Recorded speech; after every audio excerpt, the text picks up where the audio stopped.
Eh bien, bonjour à tous et bienvenue à ce nouveau format qu'on fait sur la chaîne. C'est la première fois qu'on parle en face cam, c'est bizarre. Euh, c'est euh, c'est euh, c'est une première pour nous, on fait une espèce de petite critique à chaud d'un film qu'on vient de voir. Et ce film, aujourd'hui les gars, alors attends, je vous présente, il y a Paul, Sylvain et moi-même. Euh, et donc, ce premier film les gars, c'est... Premier contact. Voilà, c'est un film de... Voilà, c'est ça. Denis Villeneuve, qui est un réalisateur québécois. Oui, tout à fait. Et voilà, donc on l'a regardé. On vient de finir... voilà, le mec joue avec le micro.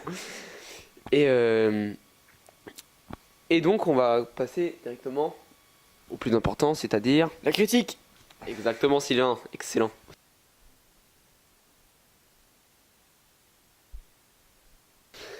Euh, Je tiens à préciser du coup. Juste qu'il s'appelle vraiment Sylvain et que c'est pas genre un jeu de mots. Genre. non, c'est... Il s'appelle vraiment Sylvain. Donc, J'ai une autre précision aussi. Il s'avère qu'on est le soir d'Halloween et qu'on a choisi le film qui fait le moins peur du monde. Voilà. ah c'est grave vrai, je me suis dit, en plus j'y ai réfléchi, je me suis dit putain. J'y ai pensé aussi, vous mettre un film Les gars, d'horreur et tout, mais- c'est Halloween, on va forcément regarder un film d'horreur.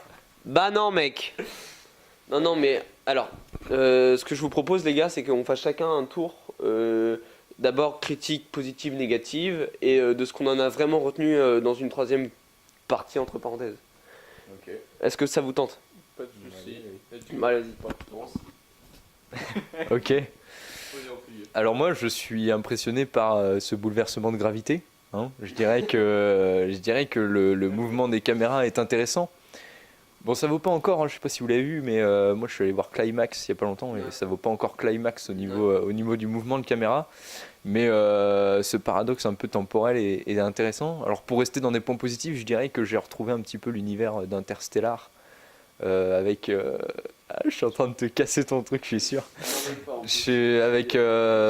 Avec du coup le voyage un petit peu temporel et le voyage aussi dans le sens où finalement il communique à lui-même. Enfin là en l'occurrence c'est elle, c'est Amy Adams qui donc dans le rôle de Louise qui communique avec elle-même dans le futur et dans le passé.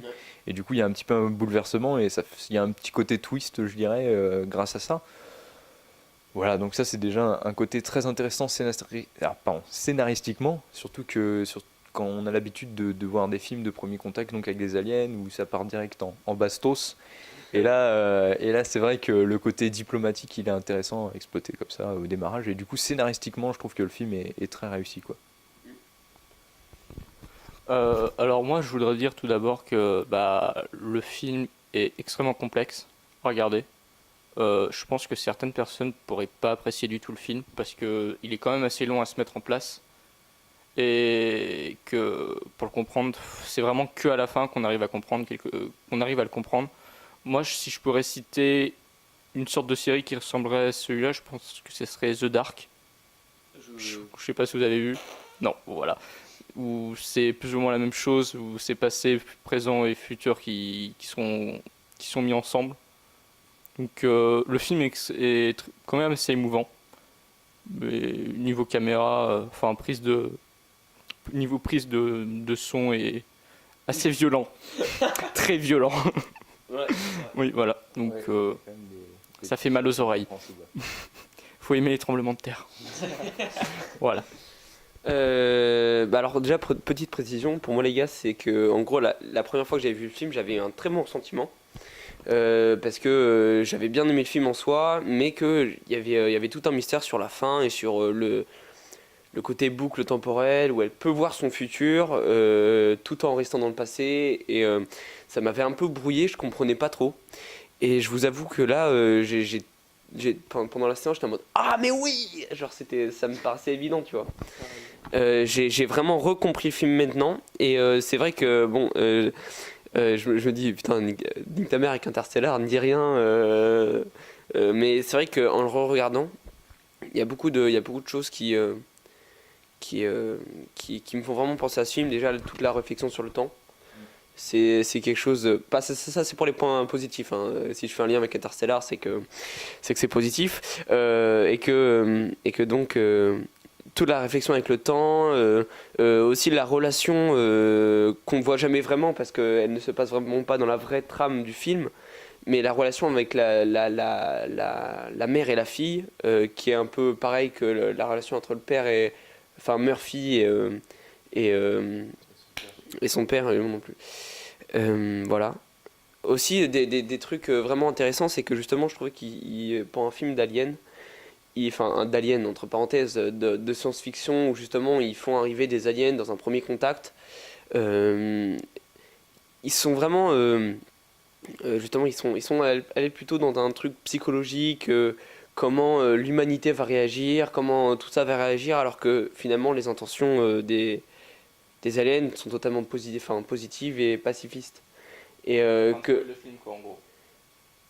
alors, non mais ça veut dire que, ouais voilà, tu mets alerte spoiler avant ces 10 secondes, c'est genre. Mais non, ils ont choisi un côté beaucoup plus réflexatif et que je trouve vraiment intéressant pour le coup. Aussi, moi j'ai bien aimé toute la soundtrack, tous les sons, même si c'était un peu violent parfois, j'ai trouvé que c'était très bien géré. Je pense que j'ai fait le tour. Et donc maintenant, les points Négatif. Allez, c'est parti. Oh là, c'est dur de partir dans un point négatif. Oula. Alors si, je dirais que Denis Villeneuve a un gros travail quand même sur les jeux de lumière, les couleurs. Donc là, on voit un petit peu au niveau du futur, du présent, il y a un jeu, c'est-à-dire qu'on est plus sur des couleurs très bleutées, blanchâtres, froides, lorsqu'on se situe dans le présent, alors que quand on passe dans le futur, c'est plus chaud, plus rougeoyant. Et là, vous allez me dire, mais quel rapport avec les points négatifs? Et du coup, je trouve que c'est pas assez accentué à certains moments. Alors, je pense qu'il a fait ça aussi pour perdre un peu le public dans cette temporalité. Mais du coup, je trouve que il aurait sans doute pu marquer encore plus. Si vous avez entendu, c'est mon chat. Et il aurait encore plus pu marquer le côté, voilà, différenciation entre futur, présent, à partir de ces couleurs, voilà. Je sais pas, Sylvain? Bah, moi, le seul point négatif que je pense, c'est, comme j'ai dit tout à l'heure, c'est pas pour tout. Enfin, je dirais pas que ça serait pour tout public, mais c'est vraiment pas tout le monde qui pourrait regarder ce type de film et comprendre le sens. Je sais qu'il y a beaucoup de monde qui déteste ce type de film et qui regarderait pas. Oui. Très bien, ok. Je reviens sur ce que tu as dit. Je pense que justement, c'est pas un film. Par exemple, les films de Nolan, pour y revenir, par exemple, des films comme Inception où tu as besoin de 3 fois de le regarder pour le comprendre, tu vois. C'est vraiment. Là, pour le coup, je suis vraiment d'accord. Il y a des gens qui sortent pareil, Interstellar ou Inception, vraiment, ils sortent en mode What the fuck, man? Genre, je comprends pas, tu vois. Alors que justement, ce film, je trouve que ce serait justement une bonne mise en bouche pour les films un peu plus réflexatifs. Voilà. Néanmoins, pour les points négatifs, moi j'en ai trouvé. Bizarrement, je trouve qu'il y a, justement sur le jeu des lumières, pour revenir à ce que tu as dit, c'est vrai qu'il nous a perdu, peut-être que c'était voulu. Mais à la fois c'est un point négatif et un point positif parce que je trouve que justement tout le jeu sur le noir et le blanc, c'était très bien joué parfois, mais des fois c'était surjoué. Et que du coup, tu perdais l'acteur dans certains plans, tu le voyais quasiment plus. Et je trouve qu'il s'est trop joué avec et que ça a pas, dans certains plans, dans certains passages, ça a tellement perdu le spectateur que vraiment il y a des plans, je me dis mais qu'est-ce qu'il fout là en fait, vraiment. Pareil, quand non mais après j'ai spoilé donc il y a un moment où Amy Adams en gros et Louise Banks se retrouvent dans un endroit spécial et dans cet endroit spécial il y a 20 secondes, je les ai comptés 20 secondes, on la voit pareil, il ne se passe rien et juste c'est un plan comme ça qui est laissé Et je comprends pas. Après, voilà, c'est un point négatif comme un autre. Après, je pense que justement, il aurait pu épurer certaines scènes, enfin les rendre un peu plus courtes et en faire. Après, voilà, c'est un petit point négatif. Mais je trouve que voilà, des fois, le jeu des lumières est surjoué et qu'il y a certaines scènes qui auraient pu être un peu plus courtes et qui auraient pu être un peu plus épurées. Un dernier truc. Je trouve que le jeu d'Amy Adams parfois est un peu comme les plans sur elle, un peu trop long. C'est-à-dire que des fois, elle est vraiment dans l'incompréhension. Elle veut nous le faire transmettre, elle nous transmet bien et des fois, elle un peu trop. Tu sais, t'as vraiment 20 secondes d'elle en train de faire. Genre, et t'es en mode arrête, on a compris. Tu nous as fait parvenir l'information, c'est pas grave, tu vois. Voilà. Mais sinon, globalement, si je peux faire ma big conclusion sur ce film, je trouve que c'est un film très très intéressant. Que même pour un public qui n'est pas habitué ou qui préfère des bons gros blockbusters avec des grosses armes et ça tire partout, je trouve que c'est un bon. Quoi ? Ouais, voilà, ce genre de délire, je pense que justement c'est une bonne mise en bouche et que même si des fois ça manque d'action, ça a du mal à se lancer, à partir du moment où on se plonge dans l'univers.